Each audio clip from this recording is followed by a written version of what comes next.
கர்த்தருக்கு மகிமை உண்டாவதாக. கர்த்தரின் எச்சரிப்பு சத்த நேரம். இதை பார்த்து கொண்டிருக்கிற யாவரையும் கர்த்தர் தாமே ஆசீர்வதிப்பாராக. இந்த மாதத்திலே ஆண்டவர் நமக்கு கொடுக்கிற ரேமா வார்த்தை 1 ராஜாக்கள் 9ஆம் அதிகாரம் 3ஆம் வசனம். கர்த்தர் அவனை நோக்கி, நீ என் சமூகத்தில் செய்த உன் விண்ணப்பத்தையும் உன் வேண்டுதலையும் கேட்டேன். ஆமென். உங்க ஊழியம் நானேன் கலங்கனும், அலைச்சது நீங்க நடத்தி செல்வீங்க.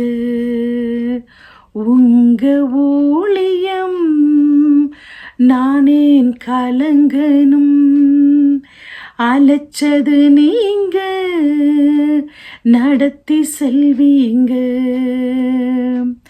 திட்டங்கள் தருபவரும் நீதானையா, செயல்படுத்தி மகிழ்பவரும் நீதானையா. திட்டங்கள் தருபவரும் நீதானையா, செயல்படுத்தி மகிழ்பவரும் நீதானையா. தெய்வமே பேசும் தெய்வமே, தெய்வமே பேசும் தெய்வமே. எஜமான நீர் இருக்க வேலைக்காரனுக்கு ஏன் கவலை? எஜமான நீர் இருக்க வேலைக்காரனுக்கு ஏன் கவலை? உங்க ஊழியம் நானேன் கலங்கனும், அலைச்சது நீங்க நடத்தி செல்வீங்க. எலியாவை காகம் கொண்டு போசித்தீரே, சூரச்செடி சோர்வு நீங்க பேசினீரே. எலியாவை காகம் கொண்டு போசித்தீரே, சூரச்செடி சோர்வு நீங்க பேசினீரே. எஜமானனே என் ராஜனே,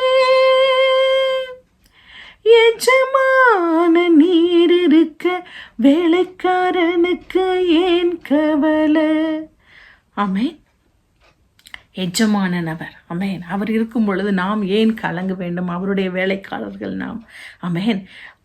சாலமோன் தன் கட்டின ஆலயத்திலே அது வேண்டின ஒரு காரியம்தான் இதை நாம் பார்க்கிறோம். இந்த நாளிலே அவன் செய்த வேண்டுதலையும் விண்ணப்பத்தையும், அவர் சமூகத்தில் வேண்டின விண்ணப்பத்தையும் வேண்டுதலையும் நான் கேட்டேன் என்றார்.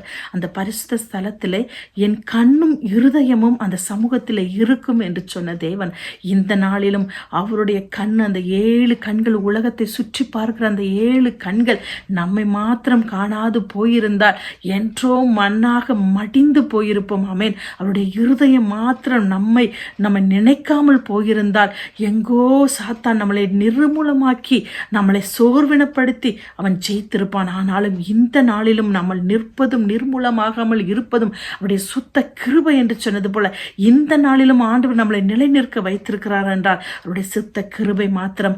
ஆமென்.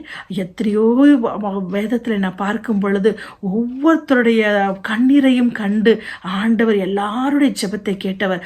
ஆபிரகாம் ஜெபத்தை, ஆமென், ஈசாக்கின் ஜெபங்கள், அன்னாளின் ஜெபங்கள், தானியலின் ஜெபங்கள், இப்படி ஒவ்வொன்றா பார்க்கும் பொழுது எல்லா ஜெபத்துக்கும் ஆண்டவர் விடுதலை தந்தவர். ஆனால் நம்ம முற்பிதாக்களின் தேவன்களை நாம் பார்க்கும் பொழுது அவர்களுக்கு ஒரு பேக் போனால் எதுவுமே கிடையாது.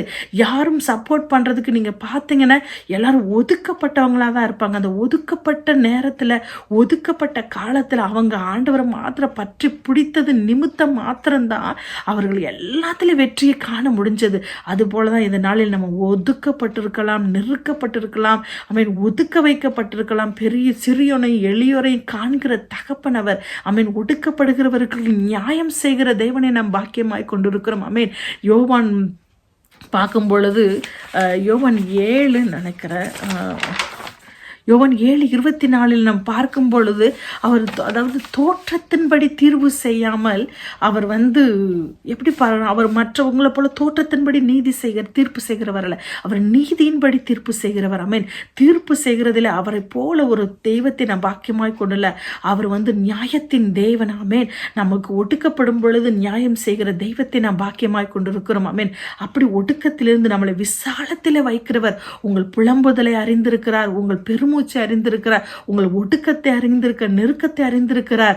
ஆமென். எல்லா விதத்திலும் அவர் பெருக்கத்தை கொடுப்பதற்காக இந்த நெருக்கத்தை நாம் அனுபவிக்கிற காலங்களாக இருக்கிறார். ஆனால் ஆண்டவர் எல்லாத்தையும் மாற்றி கொடுக்கிற தெய்வத்தை நாம் பாக்கியமாய் கொண்டிருக்கிறோம். ஆமென்.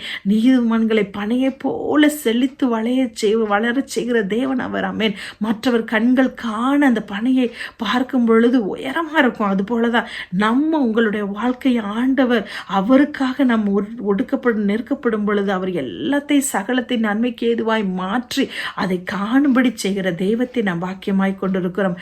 ஆமென். அதனால் எந்த விதத்திலும் கலக்கமில்லாதபடி அவரை பிடிச்சுக்கிட்டு நம்ம நடப்போம். ஆமென். எலியாவை பார்க்கும் பொழுது எலியாவை போல ஒரு கருத்துள்ள ஜெபத்தை நாம் பண்ண வேண்டும். ஆமென். எலியா பாருங்க, ஒரு பாடுள்ள மனுஷனாக இருந்தாலும் பாகால் என்றால் பாகாலுக்கு, ஆமென், தேவன் என்றால் தேவனை பின்பற்றுங்கள் என்று சொல்லி அவர் ஜெபிச்ச கொஞ்சம் வார்த்தை தான். ஆனால் அதில் எத்தனை ஜனங்கள் மனம் திரும்பினதை பார்க்கிறோம். பேதுரு ஜெபம் நின்று பேசின பொழுது மனம் திரும்புதலை பார்க்கிறோம். ஆமென். இந்த காலத்தில் மனம் திரும்புதலின் ஆவியை உங்களை கொண்டு மற்றவர்களை மனம் திரும்ப செய்யும்படியா இயேசுவின் நாமத்தினாலே அவர் உங்களை அழைத்த தேவன். ஆமென். உண்மையுள்ள தேவன். ஆமென். சிலுவையிலே ஆமென் அவர் ரத்தத்தை சிந்தி நம்மளை மீட்டெடுத்திருக்கிறதை காண்பிக்கும் பொருட்டாக நாம் வாழ்கிறோம். ஆமென். அதற்காக தொடர்ந்து நீங்க ஓடுங்க. அவர் உங்களை நடத்துகிற தேவனாய் இருக்கிறார். ஆமென். எலியா எசபேலுக்கு பயந்து ஓடுகிறார். அத்தனை தீர்க்கதரிசி அவங்களோட பாகால் தீர்க்கதரிசியை கொலை செய்த அவர் சோர்வு பட்டு எசபேலோட வார்த்தை கேட்டு ஓடி போய் கெபியில ஒளிந்துக்கிறார், சூரச்செடியில படுத்துக்கிறார், சோர்ந்து போய். அப்படித்தானே ஒரு சில வேளையில நம்ம சத்துரு தாக்கும் பொழுது ஓடி ஒளிஞ்சு நம்ம படுத்துக்கிறோம். ஆனால் அதாவது தூதன் அந்த போஜனத்தை சாப்பிடுன்னு சொல்லி எழுப்பும் பொழுது தட்டி எழுப்புறாரு. அந்த இடத்துல திரும்பவும் படுத்துக்கிறாரு. அப்ப கர்த்தர் கேட்கிறாரு, உனக்கு இங்க என்ன வேலை, இங்க என்ன பண்ணுற அப்படின்னு கேட்கிறாரு. நீ போக வேண்டிய தூரம் வெகு தூரம். ஆமென். ஒரு சில வேளையில் நம்ம சோர்ந்து போய் இப்படி படுத்து கொடுக்கும் பொழுது ஆண்டவன் உங்களை பார்த்து என்ன பார்த்து நாம் போக வேண்டிய தூரம் வெகு தூரம். ஆமென். இங்கு என்ன வேலை என்று சொன்னது போல நாம் அவர் கொடுத்த அந்த போஜனத்துல 40 நாள் இரவும் பகலும் அந்த ஒரு கடக்கும்படி ஆண்டவர் கிருபை செய்கிறார். அவர் கொடுக்கிற வார்த்தையில இன்னைக்கு ஒரு வார்த்தை நம்ம படிச்சாலே மறுநாள்ல விழுந்து போய்கிறோம். ஆனால் ஆண்டவருடைய வார்த்தை, ஆமென், யோவான் 1:1 நான் பார்க்கும் பொழுது அவர் தேவன் தான் அந்த வார்த்தையா இருக்கிறார். அந்த வார்த்தை தேவனா இருக்கிறது. அந்த வார்த்தையை பிடிச்சு நம்ம நடக்கும் பொழுது அவருடைய அடிச்சுவடுகளை பின்பற்றி நம் தடைகளை தாண்டி நாம் வாழும் பொழுது அவர் பெரிய காரியங்களை செய்வார். ஆமென். அதே எலியாவை கொண்டு ஆண்டவரும் பேசுகிறார். நாதாப் ஆகாப் ராஜா, இஸ்ரவேல் ராஜா என்ன பண்றாருன்னா அந்த திராட்சை தோட்டத்தை தனக்கு வாங்கி கொள்ளணும்னு சொல்லும் பொழுது எசபேல் தப்பான தீர்வு அது நாதாப்பை கொண்டு அதை கொடுக்கும் பொழுது அந்த திராட்சை தோட்டத்தை கொடுக்கும் பொழுது ஆண்டவர் திரும்பமா எலியாவை பலப்படுத்தி அவனிடத்திலே அனுப்புறார் ஆகாப் இடத்துல. ஆமென். தொடர்ந்து ஓடி ஒளிஞ்சிருந்த எலியாவை திரும்பவும் ஆண்டவர் கட்டுகிறார். ஓடி போய் நாதாப்பிடத்தை, அதாவது ஆகாப்பிடத்திட்ட சொல்லும் பொழுது, இனி இப்படி செய்த காரியத்துக்காக ஆண்டவர் எசபேலும் உன்னோட ரத்தத்தையும் நாய் நக்கும் சொல்றாரு. ஆனா இதுல என்னன்னு கேட்டா நாதாப் சொல்ற, என் பிதாக்கள் கொடுத்த என் சுதந்திரத்தை உனக்கு கொடுக்க மாட்டேன்றாரு.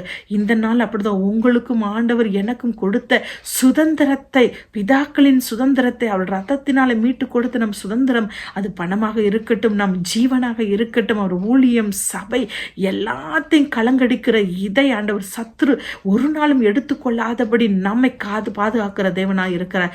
எந்த இடத்துல நம்ம குடும்பமும் கணவனும் மனைவி வேலையில ஒடுக்கப்படுகிறோமோ எல்லா ஒடுக்கத்தை மாற்றி நெருக்கத்தை மாற்றி நம்மளுக்கு விசாலத்தை கட்டளை எடுக்கிற தேவனாக இருக்கிறார். ஆமென். எந்த விதத்திலும் சத்துருவுக்கு நாம் இடம் கொடுக்காதபடி நாம் வாழும் பொழுது எலியாவை பலப்படுத்தின தேவன் நம்மளையும் பலப்படுத்தி அவர் ஊழியத்துக்காக, ஆமென், அவருடைய கண்ணும் இருதையும் எங்கு போனாலும் நம்மளோடு வருகிறதை நாம் காண முடியும். ஆமென்.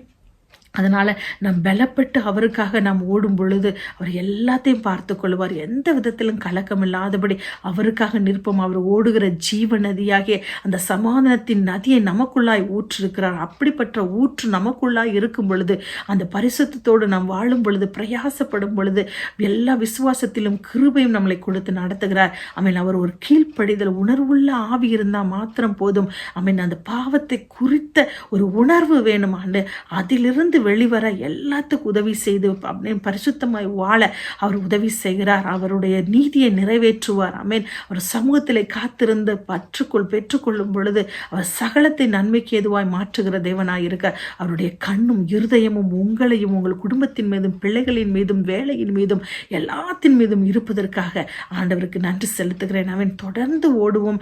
ஆண்டவன் சகலத்தையும் அவர் மாற்றி கொடுப்பார். உங்களை பனையை போல நீதிமானாய் வளரச் செய்வார். அவருடைய சமூகத்தில் ஒளிவு மர கன்றுகளைப் போல உங்கள் பிள்ளைகளும் நீங்களும் நாங்களும் இருப்போம். கர்த்தர் தாமே இந்த வார்த்தையை ஆசீர்வதிப்பாராக. God bless you. Amen.